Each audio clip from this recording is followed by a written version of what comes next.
বিপুল উৎসাহ উদ্দীপনার মধ্যে দিয়ে মঙ্গলবার সকাল ৯টা থেকে দুপুর ২টা পর্যন্ত সোনাইমুড়ি সাব রেজিস্ট্রার অফিসের দলিল লেখক সমিতির ত্রিবার্ষিক নির্বাচন অনুষ্ঠিত হয়।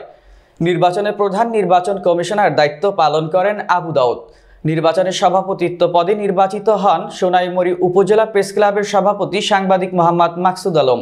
সাধারণ সম্পাদক পদে মোহাম্মদ সোহরাব হোসেন, সহসভাপতি জামাল উদ্দিন ভূঁইয়া, যুগ্ম সাধারণ সম্পাদক মাসুদ আলম, কোষাধ্যক্ষ পদে শাহজাহান, সাংগঠনিক সম্পাদক সাংবাদিক মাসুদ করিম, সদস্য পদে দিলওয়ার হোসেন, আনোয়ার হোসেন, মাকসুদুর রহমান।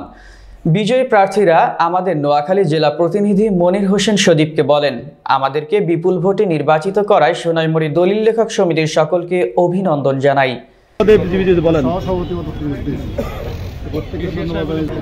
এই অফিসের সকল দলিল লেখক ভাইদেরকে আন্তরিক ধন্যবাদ জানাই আমাকে ভোট দেওয়ার জন্য, নির্বাচিত করার জন্য।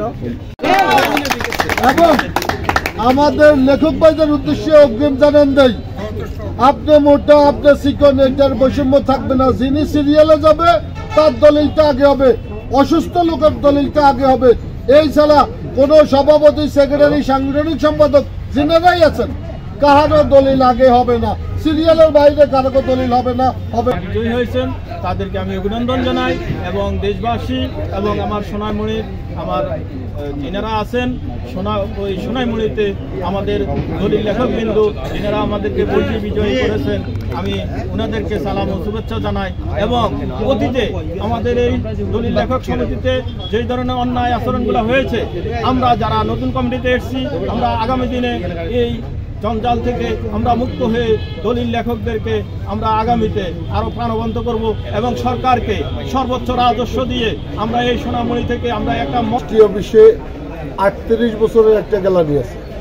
এই 38 বছরের গ্যালারিটাকে আজকে আমরা দলিলশেদ করে দিছি, যেখানে আমাদের এই খতিয়ান, সেই খতিয়ান, ডিএস খতিয়ান, আমার খতিয়ান, এখানে একটা খতিয়ান ছিল জোর খতিয়ান। ওই জোর খতিয়ানের অবসানের জন্য আজকের এই নির্বাচন, ওই নির্বাচনে যিনি জয় পরাজয় হবে এটা আমরা মেনে নেব এবং সবার চেয়ে স্বতঃস্ফূর্ত ভোট হয়েছে এবং সকলে রকম দায় মুক্ত করে রাখার জন্য আমি আমার প্রতিশ্রুতিবদ্ধ এবং যারা আমার ভোট করেছেন, আমার জন্য সহযোগিতা করেছেন, সুপারিশ করেছেন, সবার সুস্বাস্থ্য, মঙ্গল এবং অভিনন্দন জানিয়ে আমি আমার সাক্ষাৎকার দিলাম। এবং বাংলাদেশ জাতীয়তাবাদী দল, আমি আমার সকল কর্মী ভাইদেরকে সাধুবাদ এবং ধন্যবাদ জানাই।